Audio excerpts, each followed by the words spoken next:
ओम शांति। तो आज हमारी इस 12वीं भट्टी का 43 दिनों की साधना का दिन है 5 और आज की जिस अव्यक्त वाणी का हम अध्ययन करने जा रहे हैं वो है 16 जनवरी 1985। मुरली का टाइटल है भाग्यवान युग में भगवान द्वारा वर से और वरदानों की प्राप्ति। कल सभी से पिकनिक में प्रश्न पूछा कि बताओ अभी कौन सा युग चल रहा है, तो उसमें नए पुराने सबने हाथ ऊपर किया बिना ऑप्शन जाने भी। तो पहला ऑप्शन था कि अभी कलयुग चल रहा है, दूसरा ऑप्शन था सतयुग चल रहा है, तीसरा द्वापर चल रहा है और चौथा था संगम युग चल रहा है। तो सबने एक आवाज में क्या बोला? संगम युग चल रहा है। आज की मुरली में बाबा ने इस युग को एक नया नाम दिया है और वो नया नाम क्या है? भाग्यवान युग। देखो ये जो भाग्यवान शब्द है ना, ये भाग्यवान शब्द 2 शब्दों से मिलकर के बनता है, भाग्य और भगवान। जब इन 2 शब्दों को जोड़ देते हैं तो नया शब्द बन जाता है और वो कौन सा है? भाग्यवान। तो हम बच्चे भी कौन से हैं? भाग्यवान हैं। बाप भी हमारा कौन है? भगवान है। युग भी कौन सा चल रहा है? भाग्यवान चल रहा है। तो ऐसे युग के अंदर भगवान के द्वारा हमें सारे वर्षे का मतलब होता है उसकी मिल्कियत, उसकी प्रॉपर्टी, उसकी जायदाद और सभी वरदानों की प्राप्ति। तो देखो आज सृष्टि वृक्ष के बीज रूप बाप अपने वृक्ष के फाउंडेशन बच्चों को देख रहे हैं। तो सभी को वो चित्र याद करो कि ये कल्प वृक्ष का चित्र है और इस कल्प वृक्ष में मतलब परम धाम के अंदर एकदम बीज कहाँ पर बैठा है? टॉप में, ऊपर। फिर उसके बाद जड़ों के रूप में कौन बैठी हुई है? संगम युग की आत्माएं, जिसमें ब्रह्मा विष्णु शंकर दिखाते हैं और कोई कोई चित्र में मम्मा और बाबा 2 दिखाते हैं। फिर नीचे ये सारी आत्माएं हैं। फिर झाड़ बढ़ता है तो सतयुग, त्रेता, द्वापर और कलयुग की तो ढेर सारी बिंदी आत्माएं हैं। अब इस झाड़ को अगर सीधा कर दे तो ये झाड़ ये दुनिया वाला ही पेड़ होता है, उस पेड़ के नीचे बीज होता है, फिर जड़ें होती है। अब इस पेड़ को सब देखते हैं, पेड़ का तना भी सबको दिखाई देता है, पेड़ की डालियां भी सबको दिखाई देती हैं, पेड़ के पत्ते, फल, फूल सबको दिखाई देते हैं। लेकिन बस 2 ही चीजें हैं जो दिखाई नहीं देती है, एक है बीज और एक है जड़। अब उस बीज और जड़ में से भी जो बीज है वो तो हो जाता है गुप्त, मतलब बिल्कुल ही गायब, क्योंकि उसने अपनी सारी ताकत कहाँ दी हुई है? जड़ों से ऊपर तक भेज रहा है।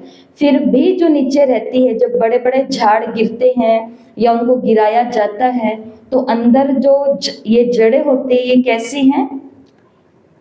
फैली हुई हैं, बहुत दूर तक फैली हुई हैं। और इसी एक पौधे को आप एक गमले में लगा दो तो वो उतनी जड़ें बनाएंगी। इसी पौधे को हम बड़े गमले में लगाएंगे तो इतनी सारी जड़ें बनाएंगी और इसी को अगर एक धरती में लगाएंगे तो बहुत सारी जड़ें लगा देंगी, बहुत सारी फैलती हैं, जाती हैं। अब बाबा ने आज किसको देखा? तो वो है बीज रूप। तो इस झाड़ का जो बीज है वो कहाँ है? ऊपर है। और हम सभी आत्माएं कौन है? फाउंडेशन है, जड़ें हैं। तो आज बाबा ने वृक्ष का विस्तार देखा। सारे विश्व की सर्व आत्माओं में से सिर्फ थोड़ी सी आत्माओं को ये विशेष पाठ मिला हुआ है। कौन सा विशेष पाठ? डायरेक्ट बीज रूप से प्राप्त की हुई सर्व शक्तियों को धारण करना। बीज के जो जितना पास होगा वो उससे उतनी शक्ति, उतनी ही ताकत को ले सकता है। जैसे कहते हैं ना कि जो संत महात्माओं के बिल्कुल पास होता है वो उनके उतने ही अनुभव, उतनी ही तपस्या, उतनी ही धारणा को ले सकता है। ऐसा ही होता है। तो सिर्फ बच्चों को 2 शब्द याद रखने हैं, तो एक है भगवान और दूसरा है भाग्य। भाग्य अपने कर्मों के हिसाब से सभी को मिलता है। द्वापर से लेकर अब तक भी आप आत्माओं को कर्म और भाग्य इस हिसाब किताब में आना ही पड़ता है। लेकिन वर्तमान भाग्यवान युग में भगवान भाग्य देते हैं। भाग्य की श्रेष्ठ लकीर खींचने की विधि है। ये मेरे हाथ में क्या है? कलम है, मतलब पेंसिल है ये। इससे मैं जितनी लंबी लकीर खींचना चाहूं अपनी बुक के अंदर उतनी लंबी लकीर खींच सकती हूँ। ठीक है, उसको कितना भी आगे आगे आगे आगे आगे आगे मैं बढ़ा सकती हूँ, क्योंकि कलम किसके हाथ में है? मेरे हाथ में। या मैं ऐसे बोलूंगी, हे भगवान आप ही लकीर खींच दो, मेरे से तो कुछ नहीं होता। जब कलम मेरे हाथ में है, कलम से लकीर खींचनी कहाँ है? वो भी मेरे हाथ में है, तो हाथ हिलाना भी किसको पड़ेगा? मुझे ही करना पड़ेगा। शिव बाबा ने कहा जिसको अपने भाग्य की लकीर श्रेष्ठ खींचनी है तो उसको क्या करने पड़ेंगे? श्रेष्ठ कर्म रूपी कलम भगवान ने सब बच्चों को दी है। जितनी लकीर लंबी खींचना चाहो जन्म जन्मांतर के लिए भाग्य की लकीर उतनी ही लंबी खींच सकते हो। इसका मतलब है भाग्य जितना बड़ा चाहिए, कर्म उतने ही श्रेष्ठ, महान, ऊंचे, उत्तम, लगातार। लगातार शब्द बहुत अच्छा लगता है हमें। निरंतर क्यों? जो उस दिन भी कहा, फर्स्ट आना कोई बड़ी बात नहीं है, लेकिन फर्स्ट बने रहना ये बड़ी बात है ना? तो निरंतरता चाहिए, लगातार। तो किस किस को अपना भाग्य बहुत, हाथ पहले ऊपर, पता चल गया दीदी हाथ खड़ा कराएंगे। तो किस किस को अपना भाग्य बहुत ऊंचा बनाना है? आसमान से भी ऊंचा मेरा भाग्य होना चाहिए, तो वो हम सभी हैं। और हमारा भाग्य तो पहले से शायद बहुत ऊंचा है। जो सुबह सुबह सब लोग सो रहे हैं और हम नहा धो करके सुंदर सुंदर बन करके कहाँ पर बैठे हैं? उसकी गोदी में बैठे हैं, उसके सामने बैठे हैं। मैं तो कभी कभी सबको ये बोलती हूँ, वो कहते हैं कि ये मुरली हमको शुरू में समझ नहीं आती। हम कहते हैं मत समझो, किसने क्या समझना है, कुछ मत समझो। लोग सागर में जाते हैं गोता लगाने के लिए, तो वो सागर के अंदर से सच में कोई मोती लेने के लिए थोड़ी ना जाते हैं, वो सिर्फ उसकी लहरों को एंजॉय करने के लिए जाते हैं। आपको नहीं मिल रहा मुरली से कोई आपका पॉइंट, मत मिलने दो। आपको नहीं याद हो रही कोई पॉइंट, मत याद करो। आपको कुछ अनुभव भी नहीं हो रहा है, मत होने दो। लेकिन कम से कम जब तक ये सागर की लहरें आ रही हैं आ रही हैं आ रही हैं, तो हम इसके अंदर रह करके 8:15 बजे तक एंजॉय तो आनंद में तो रह सकते हैं। ये भाग्य है। ये परमपिता परमात्मा का कॉलेज है, यूनिवर्सिटी है, हॉस्पिटल है, हाँ स्कूल है। हम घर पे जब संकल्प करते हैं ना कि भगवान के घर जा रहे हैं, चाहे यहाँ ना सुनो, ध्यान में ना बैठो, तो सपना पर एक एक कदम है ना, कोई महान है, वो महान है। तो अगर हमको बैठ करके ये हमने भाग्य प्राप्त किया, तो पहले बिस्तर को छोड़ने का श्रेष्ठ कर्म भी तो किया ना। पहले बिस्तर को छोड़ने का संकल्प किया, अपने श्रेष्ठ कलम को चलाया, कर्मों की कलम को, तब जाकर के हमें ये भाग्य मिला कि हमको शांति का अनुभव हो रहा है, हम कान से भगवान के बोल सुन पा रहे हैं। तो 2 शब्द याद रखने के लिए कहा है, एक तो याद रखो भगवान और दूसरा याद रखो भाग्य। दूसरी बात कही कि अगर भाग्य तुमको बहुत श्रेष्ठ बनाना है तो भगवान ने कहा मैंने तुम्हारे हाथ में श्रेष्ठ कर्मों की कलम दी है, कर्म अच्छे करते जाओ और भाग्य ऊंचा बनाते जाओ। अभी दुनिया में एक बहुत बुरी चीज चल रही है और वो ये है, अपने पास कितने लोग आते हैं और हर केंद्र पर जाते होंगे तो वो क्या बोलते हैं, हम कर्म इतने अच्छे कर रहे हैं तो हमारे साथ बुरा हो रहा है, और जो बुरा कर रहे हैं उनके साथ अच्छा हो रहा है। वो एक ही प्रश्न पूछते हैं, दीदी ऐसा क्यों, ऐसा क्यों, ऐसा क्यों? क्या उत्तर है इसका? पहले आप बताओ फिर मैं बताऊंगी। धीरज रखो, आपका भी दिन आएगा, सुख का सब कुछ आपको मिलेगा।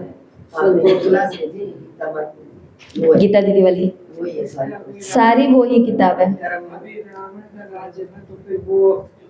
अभी जिनका राज है, जो उनका साथ देगा वोट उनको ही मिलेंगे, सपोर्ट पूरा उनका है। तो पहले तो हमें ये पता होना चाहिए कि अभी राज्य किसका चल रहा है। तो अभी राज्य है नेगेटिविटी का, अभी राज्य है रावण का, विकारों का, बुराई का। इसके लिए उनका बोल बाला होगा ही होगा।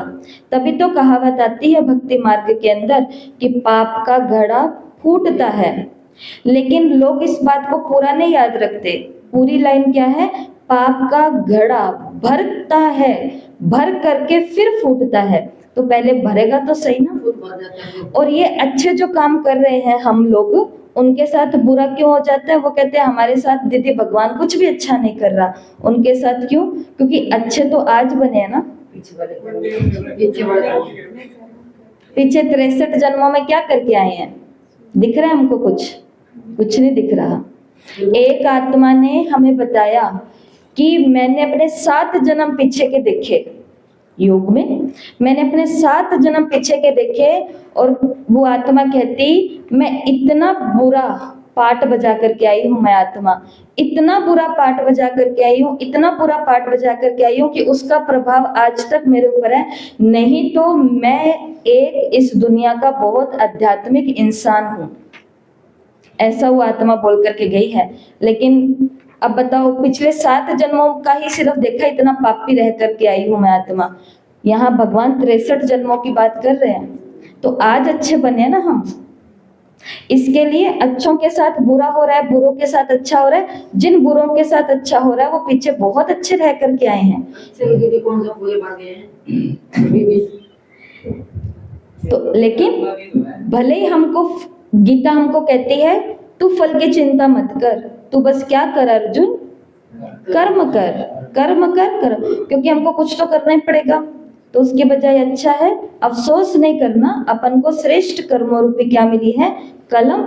रेखा जितनी लंबी खींचनी है भाग्य की, उतनी लंबी खींच सकते हैं। नेक्स्ट पॉइंट, भगवान भाग्य का भंडारा बच्चों के लिए फराक दिली से बिना मेहनत के दे रहा है। भंडारा खुला है, कोई ताला चाबी नहीं लगे हैं।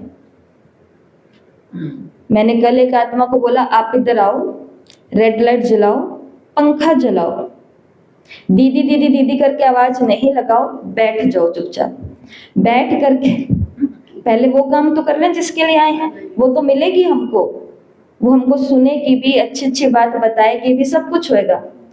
लाइट जलाओ, पंखा जलाओ, नेक्स्ट काम करो। इन आंखों के अंदर एक दुनिया है, क्या? एक संसार, सूक्ष्म वतन है, परम धाम है। इन आंखों की गहराई में चले जाओ। सारे के सारे भंडारे किसके होंगे? हमारे भंडारे यहीं पर ही है। आंखों के आगे कोई ताला लगा हुआ दिख रहा है आपको? दिख रहा है कि जिसके पास चाबी होगी वही गहराई में जा सकता है? ऐसा कुछ नहीं है। लेकिन एकाग्रता से बैठना तो पड़ेगा। डॉक्टर कहता है अब ये खाना पड़ेगा, अब आपको एक्सरसाइज करनी पड़ेगी। जब वो पड़ेगी वाली कंडीशन आती है तब अपन चालू हो जाते हैं, उससे पहले। अब हमारी भट्टी का 4 नियम में से दूसरा नियम क्या था? कितने देर? आधी घंटा क्या करने को सुबह? सैर भी करनी है या फिर क्या करनी है? एक्सरसाइज करनी है। पर ये रूल यहाँ लिख दिया तो अपन नहीं करेंगे। फिर किसी दिन कुछ होएगा, फिर डॉक्टर जी कहेंगे कि अब आपको रोज छत पर 1 घंटा घूमना पड़ेगा, तो आधे घंटा वाला कैंसिल होगा। अब हम सीधा क्या करेंगे? 1 घंटा करेंगे। पहले करते थे तो हमको 1 घंटा करना पड़ता था, नहीं करना पड़ता। शिव बाबा कह रहे हैं कोई ताला चाबी नहीं लगा, इतना भरपूर और अखूट है जो जितने चाहो उतने ले लो। बेहद का भंडारा भरपूर है, यथाशक्ति ना लो, बड़े दिल कर करके लो। बताओ देने वाला ऐसा कौन होता है दुनिया में जो कहता है कि अरे थोड़ा थोड़ा मत लो, सारा ही ले लो, बड़े दिल लगा करके लो। ये हमको कह रहा है, मतलब निराकार भगवान कह रहे हैं। थोड़े को ही बहुत समझ करके कई बच्चे उसमें राज्य हो जाते हैं। हमने इतना ज्ञान सुन लिया, बहुत, हम तो भाई इतने में खुश हैं। जब देने वाला हमें प्रचुर मात्रा में दे रहा है तो थोड़े से अपने सारे बॉक्स भर करके रख लेने चाहिए ना स्टॉक में। इस समय अविनाशी बाप द्वारा सर्व प्राप्तियों का समय ये भूल जाते हो। बाप दादा फिर भी बच्चों को समृद्धि दिलाते हैं, याद दिलाते हैं क्या? कि बच्चे समर्थ बनो। अभी बहुत इंपॉर्टेंट वाक्य आ रहा है, सभी ध्यान से सुनना। अभी भी टू लेट नहीं हुआ है, लेट आए हो, टू लेट का समय अभी नहीं आया है। लेकिन याद रखना ये मुरली कब की है? 1985 की, 1985 की ये मुरली है। आज से कितने साल पहले? 40 साल पहले की ये मुरली है। तब कहा था कि अभी लेट हुआ है, टू लेट नहीं हुआ है। हमेशा याद रखना कहा कब गया है, तो शायद अब टू लेट भी। टू लेट होने का मतलब क्या होता है? मैं चाहती हूँ ये करना, लेकिन मुझसे हो नहीं रहा है। मैं चाहती हूँ योग में बैठना, लेकिन बैठा नहीं जा रहा है। मैं चाहती हूँ मधुबन में जाना, लेकिन जाया नहीं जा रहा है। मैं चाहती हूँ सेंटर पे आकर के ही रहना, लेकिन रहा नहीं जा रहा है। मैं चाहती हूँ इन सारी किताबों को घोट करके पी लूं, लेकिन पिया। मैं चाहती हूँ कि मेरे हाथ से सारा दान पुण्य कर दूं, रोज करूं, लेकिन फिर भी करते समय ऐसा कुछ अंदर अंदर हो जाता है। इसका मतलब टू लेट का बोर्ड, क्योंकि करने वाले अपनी सीट फिक्स करके करते जा रहे हैं, लेकिन फिर भी बाबा का लव हमसे है, तो शायद कुछ मार्जिन कहीं पर रहा हुआ होगा। अब तो बस वो है, कोई थोड़ा सा सीट खाली मिलती है, तो अब तो बस वही समय चल रहा है। इसलिए अभी दोनों रूप से, मतलब बाप के रूप से वर्षा और सतगुरु के रूप से वरदान मिलने का समय है। अभी वरदान है कौन सा? जो चाहो वो खजाने बाप से अधिकार के रूप में ले लो। कमजोर हो तो बाप की मदद से, हिम्मत दे बच्चे, मदद दे बाप, अपने वर्तमान और भविष्य को श्रेष्ठ बना सकते हो। देखो, कमजोरी तो किसी भी आत्मा को चलते चलते आ सकती है, सिर्फ गृहस्थी के जीवन में नहीं, सिर्फ पढ़ाई लिखाई और जॉब के जीवन में नहीं, लेकिन इस आध्यात्मिक लाइफ के अंदर भी, जहाँ पर हम बिल्कुल समर्पित हो चुके हैं। लोग हमको कहते हैं और क्या बोलते हैं कि अच्छा ये समर्पित बहनें हैं, मतलब बिल्कुल डेडिकेट बहनें हैं। उनके भी लाइफ में क्या आ सकती है? कमजोरी आ सकती है। तब बाबा का क्या महावाक्य आता है कि तुम बाबा से क्या लो? मदद लो। हिम्मत दे बच्चे, मदद दे बाप। उससे हमारा प्रेजेंट भी अच्छा बनेगा और फ्यूचर भी अच्छा बनेगा। अभी स्नेह के कारण बाप के रूप से हर समय हर परिस्थिति में साक्षी हैं, लेकिन थोड़े समय के बाद साथी के बजाय, अभी तो बाबा हमारा क्या है? साथी है, लेकिन थोड़ी समय के बाद में साथी के बजाय क्या हो जाएगा?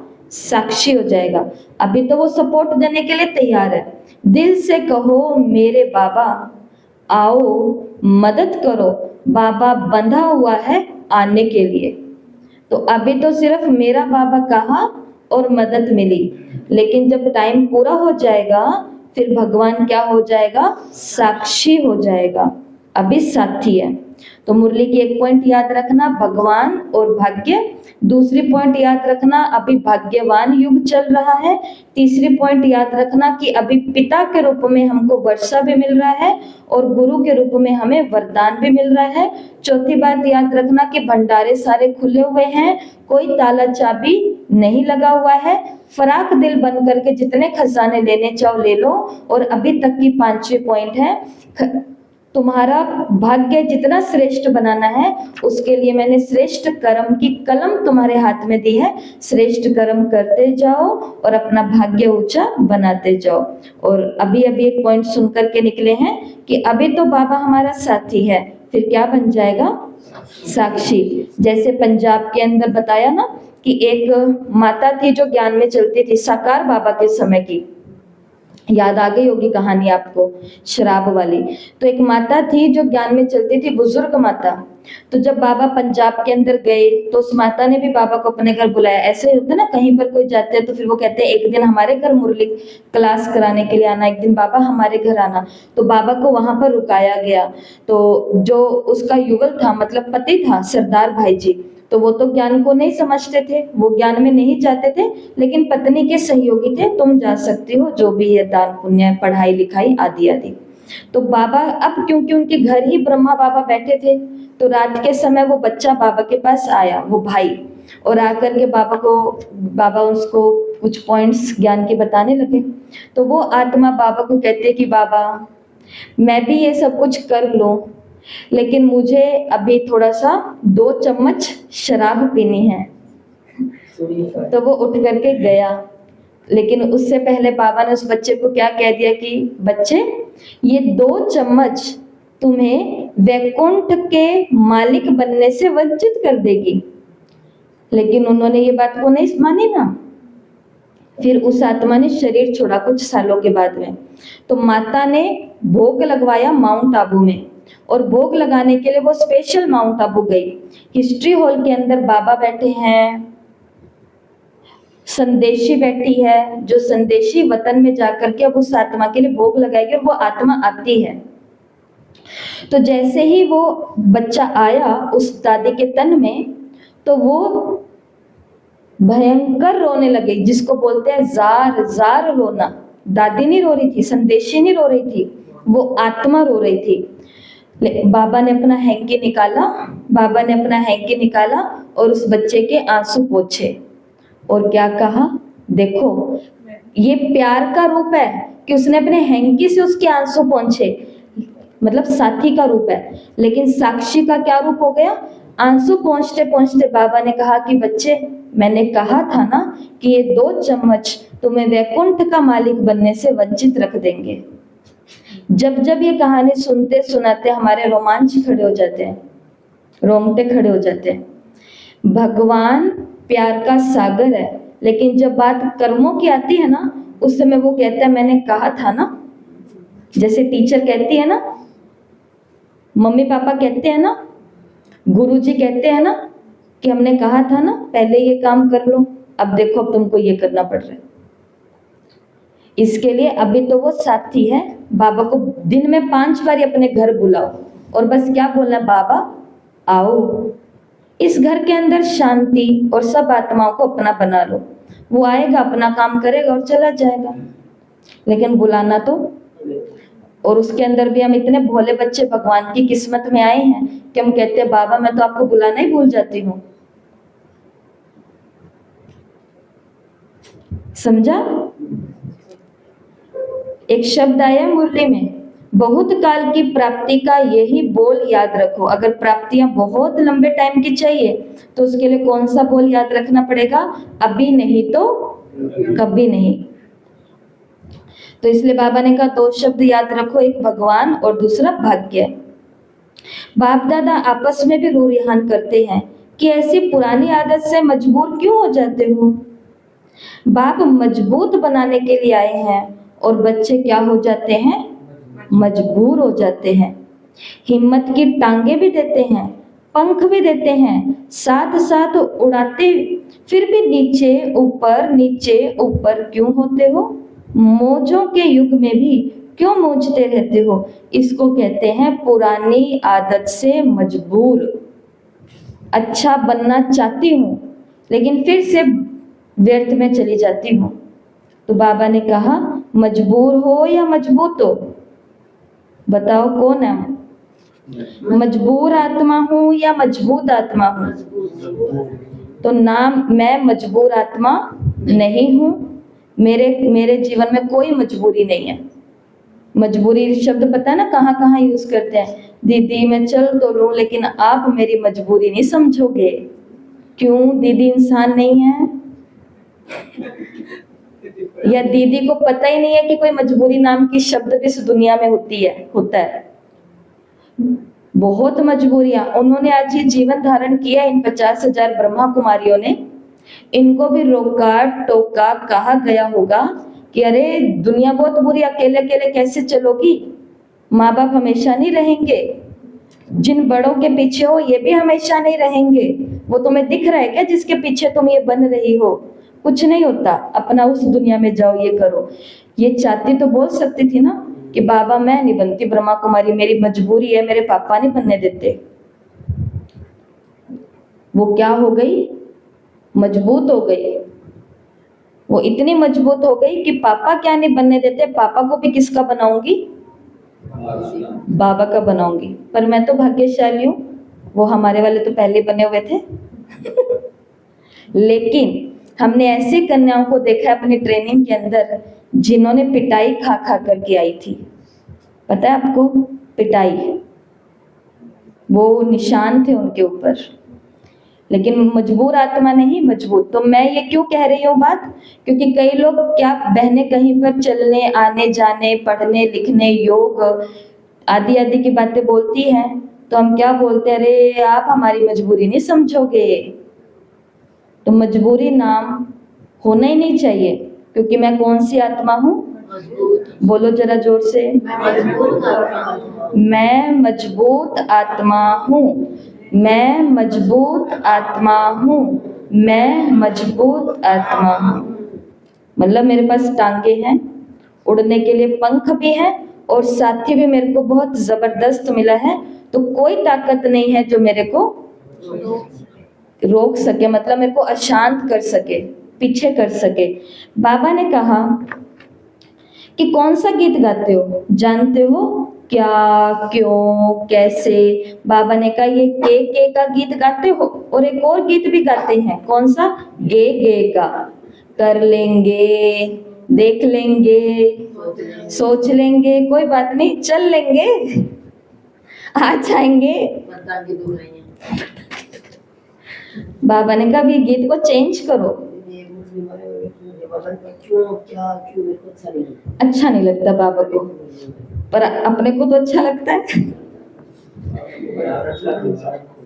हाँ, और अब अपनों को अधिकारीपन का गीत बाबा ने दिया, कौन सा, पा लिया, पा लिया, पा लिया। ब्रह्मा बाबा ने 2 लेटर लिखे थे अपनी वाइफ को, जशोदा माता को, बनारस से। पहला लेटर में लिखा उन्होंने पा रहा हूं, क्योंकि उस दिन बाबा को एक साक्षात्कार हुआ था, तो उन्होंने कहा पा रहा हूं, पा रहा हूं। कौन सा साक्षात्कार हुआ था, जब बाबा ने, ऑलमाइटी बाबा ने दादा लेखराज को कहा कि तेरे द्वारा मुझे, भाई तुम्हारे द्वारा मुझे एक नई दुनिया की रचना रचनी है। तो ब्रह्मा बाबा को डाउट हुआ कि ये कैसे होगा, पॉसिबल नहीं है। तो बाबा ने बताया तुम्हारे ही द्वारा ये कार्य मुझे करना है। तब उन्होंने कहा पा रहा हूँ, पा रहा हूँ, पा रहा हूँ। और जब उनको विष्णु चतुर्भुज का साक्षात्कार हो गया, जब उनको बाबा का बिल्कुल साक्षात्कार हो गया कि ये कौन है जो मेरे कानों में आवाजें भेज रहा है, और जब उनको महाविनाश का साक्षात्कार हो गया, तो उन्होंने जशोदा माता को लेटर लिख करके भेजा हैदराबाद में, पा लिया, पा लिया, पा लिया, पाना था सो पा लिया, और कुछ अब पाने को बाकी नहीं रहा कि जशोदा अब मैं अपना काम धंधा बंद कर रहा हूँ, पार्टनर को ये कह रहा हूँ, और अब हम भगवान के कार्य के अंदर क्या हो जाएंगे, समर्पित हो जाएंगे। अब काम करना क्या है किसी को कुछ नहीं पता। घर आए, घर के अंदर गीता सुनानी सबको शुरू कर दी, फैमिली बैठी, फैमिली की फैमिली बैठी, अड़ोसी बैठे, पड़ोसी बैठे, और धीरे धीरे ओम मंडली बन गई, साक्षात्कार का पाठ शुरू हो गया, और आज ये ब्रह्मा कुमारी संस्था बन गई। तो बाबा ने कहा गाने को चेंज करो, के गाने को चेंज करो, और गे के गाने को चेंज करो। उसकी जगह कौन सा गाना गाना शुरू करो, पालिया, पालिया, पालिया। पार्टियों से बाबा की मुलाकात है, 1-2 पॉइंट विशेष है तो वो सुन लेते हैं, बाकी मुरली देखो सबको घर जाके पूरी पढ़नी होती है, मैं आपको बता चुकी हूँ ना ये बात। सदा अपना अलौकिक जन्म, अलौकिक जीवन, अलौकिक बाप और अलौकिक वर्षा याद रहता है। जैसे बाप अलौकिक है वैसे वर्षा भी अलौकिक है। लौकिक बाप से हद का वर्षा मिलता है, अलौकिक बाप से बेहद का वर्षा मिलता है। तो सदा अलौकिक बाप और वर्षा की समृद्धि में रहो। दूसरी पॉइंट है डबल लाइट की स्थिति में रहो, मतलब सदा निश्चय बुद्धि रहो और निश्चिंत रहो, तो ऊंची तरफ उड़ते जाएंगे। फिर आगे बाबा ने कुमारों को बोला, कुमारों को बाबा ने बोला कि कुमार जीवन शक्तिशाली जीवन है, तो ब्रह्मा कुमार अर्थात रूहानी शक्तिशाली ईश्वरीय जीवन वाले ब्रह्मा कुमार बने तो कितने श्रेष्ठ जीवन वाले हो गए। ऐसे जीवन बन गई है जो सदा के लिए दुख और धोखे से भटकने से किनारा हो गया। लेकिन कुमारों को बाबा ने बस किससे बचने के लिए कहा है, जो बाबा कुमारियों को भी कहते हैं, और वो है सिर्फ संग। कुमार और कुमारी को सिर्फ जो पीछे ले जाता है वो क्या होता है, संग। इसलिए बाबा ने कहा जो आपको संग में मिल रहा है ना, उसको भी आप क्या कर दो, उमंग उत्साह से उनकी भी सेवा करो, तो ही बच पाएंगे निमित्त बन करके। फिर जो बाबा के ज्ञान में जोड़े चलते हैं, जिन्हें हम युगल बोलते हैं, कपल्स, उनके लिए बाबा ने कहा कि सदा स्वराज्य अधिकारी आत्माएं हो, किसी भी कर्मेंद्रिय के व्यक्ति के वैभव के अधीन नहीं हो सकते हो, क्योंकि अधिकारी आत्मा हो, सदा विजयी हो। माया भाग गई है या अभी भगा रहे हो? युगलों की माया भाग गई है या भगा रहे हैं? बताओ। भाग गई।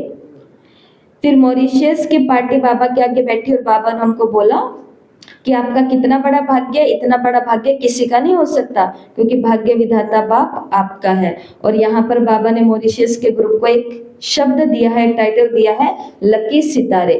लास्ट में 1 मिनट का सच्चा अनुभव आपको सुना देती हूँ। अनुभव तो सारे सच्चे ही होते हैं बाबा के यज्ञ के अंदर जो सुनाए जाते हैं, लेकिन ये बिल्कुल अभी कुछ सालों पहले का अनुभव है। यज्ञ में एक कुमार भाई जो कि पायलट की पढ़ाई करने के लिए विदेश गया था और माउंट आबू से होता हुआ गया था। अब वो ऐसी आत्मा थी जो हमेशा अपनी लाइफ में समझती थी कि मेरा तो लक ही खराब है, मेरा तो लक ही खराब है, मेरा तो लक ही खराब है। तो ये पीस ऑफ माइंड में अनुभव आया था। तो वो भाई फिर अपने आप को क्या बोलता था, मेरी तो किस्मत ही खराब है, मेरी तो किस्मत ही खराब है। और उसके साथ घटनाएं भी तो ऐसी घटती थी, काम बनते बनते रुक जाता था तो और पक्का हो जाता था कि मेरी तो किस्मत ही खराब है। फिर काम करते करते काम रुक जाता था तो फिर उसको और पक्का हो जाता था मेरी किस्मत खराब है। क्योंकि ड्रामा भी तो ऐसा है ना, एक बारी किसी चीज में वहम डाल लो, ये ड्रामा आपको बार बार वो चीज कराएगा कि हाँ ये उसी कारण हुआ है, उसी कारण हुआ है। लेकिन कारण सारे कहाँ पर हैं? बिलीफ सिस्टम में है। खुद को मजबूर मजबूर मजबूर कहो तो मजबूरियां बहुत आएंगी, लाइन पर आएंगी। मजबूत मजबूत मजबूत कहो तो मजबूरी नहीं आएगी। हाँ, मजबूत बनाती है बल्कि। तो फिर वो भाई माउंट आबू जाकर के आया, उसने अपनी प्रॉब्लम बताई कि मेरी तो किस्मत ही बहुत ज्यादा खराब है। तो उसको वहां पर जो भी दीदियां मिली होंगी तो उन्होंने उसको कहा कि तुमको एक ही स्वमान याद रखना है, एक ही अफर्मेशन याद रखनी है। कौन सी? I am lucky star. ये लकी सितारा बाबा ने यहाँ बोला ना, इसलिए आपको ये अनुभव सुना रही हूँ। I am a lucky star, I am a lucky star. उसको कहा कि तुम्हें कुछ नहीं करना, बस खाली इस एक पॉइंट को बार बार मन के अंदर दोहराना है। वो फ्लाइट में बैठ करके विदेश गया अपनी मासी वगैरह रिश्तेदारों ननिहाल के पास में, तो वहां पर भी जाकर के मन के अंदर एक ही बात बोलता था, I am lucky star. Aeroplane में भी आई एम लकी स्टार, वहां शॉपिंग पे भी आई एम लकी स्टार, घूमने में भी आई एम लकी स्टार। हर समय उसके मन के अंदर जाप चलता था, I am a lucky star. फिर बाद में 10-15 दिन के बाद वो इंडिया आया। इंडिया आते ही पीछे से उनका परिवार जो रह गया था, उस परिवार का विदेश से फोन आया कि अरे तुम जब से यहाँ से हमसे छोड़ करके गए हो ना, तब से हमारे काम ही बनने बंद हो गए हैं। तुम यहाँ थे ना तो हमारे सारे काम बन रहे थे, तुम तो हमारे लिए बहुत लकी हो। उसके अंदर अब पक्का हो गया, हिंट मिल गया ना, तो अब उसके अंदर पक्का हो गया कि देखो मैंने लकी स्टार का अभ्यास किया तो मेरे ननिहाल ने क्या बोला कि तू था तो हमारे काम बन रहे थे। अब वो भाई इंटरव्यू देने गया तो क्या सोचता था, I am lucky star, successful. कमाई करने लगता कि मुझे और कमाई करनी है और कमाई करनी है, lucky star lucky star lucky star. तो उसका लक आगे से आगे क्या होता गया, बढ़ता गया। और अब तो फिर वो बाबा का बिल्कुल बच्चा बन गया, मुरली सुनने वाला बच्चा, सेवा करने वाला बच्चा। तो बाबा ने कहा कि तुम सभी भी कौन हो? इसलिए ये नहीं बोलना हे भगवान मेरी तो किस्मत ही फूट गई। फिर ऐसे ही काम होंगे जो किस्मत फूटे हुए ही अनुभव होंगे। तो फूटी हुई किस्मत को भी अगर जोड़ना है तो उसके लिए फेविकोल लाना पड़ेगा। कौन सा? भगवान का भाग्यवान युग के अंदर पैदा हुआ मैं भाग्यशाली भाग्यवान बच्चा हूं। भगवान, भाग्यवान युग और भाग्यशाली बच्चा। ठीक है, आज की मुरली से होमवर्क आपके लिए यहाँ लिखा हुआ है। संगम युग के समय को कौन कौन से वरदान प्राप्त हैं? संगम युग के समय को कौन कौन से वरदान मिले हैं? ऐसे आपको 21 वरदान लिखने। जैसे एक तो वरदान बाबा ने बता दिया, भाग्यवान युग है ये। और संगम युग कौन सा है? प्राप्तियों का युग है, प्रभु मिलन का युग है, कौड़ी से हीरे जैसा बनने का युग है, पतित से पावन बनने का युग है, मौजों का युग है, ये भी आज की मुरली में आया है। तो ऐसे 84 जन्म, 21 जन्म नहीं बोलते हम, तो अपन क्या बोलते हैं, 84 जन्मों की प्राप्ति का ये एक ही युग। हिस्ट्री ज्योग्राफी का ज्ञान मिलता है, ठीक है, सृष्टि चक्र का ज्ञान मिलता है। तो ऐसे आपको कितने नाम लिखने हैं, 21, जो इस युग को वरदान प्राप्त हुए हैं। हाँ, थर्ड आई ऑफ विजडम, त्रिनेत्री बनने का युग है, जो भी, ठीक है, महादानी युग है, क्योंकि दान करना हम कहाँ सीखते हैं, इस युग में, मतलब दान वो स्थूल दान नहीं, खुद के परिचय, खजानों का, मैं एक आत्मा, ठीक है। अगर सारे हम बोलेंगे तो 21 तो हम ही कंप्लीट कर देंगे, लेकिन अब बाकी सारे आप लोगों को कंप्लीट करने। और फिर से आज मैं बोलती हूँ कि सभी बहुत अच्छे से होमवर्क कर रहे हैं, लेकिन थोड़ा सा मेरी व्यस्तता के कारण मैं पेपर नहीं बना पा रही हूँ। बहनें तो मुझे पेपर बना के भेज रही हैं, लेकिन मैं ही नहीं बना पा रही हूँ। तो कोशिश है कि आज दोनों मुरलियों का पेपर आपके ग्रुप में आ जाएगा, तो टेस्ट भी सभी को देना है, मुरली सबको पूरी पढ़नी है। अच्छा, ओम शांति। सिर्फ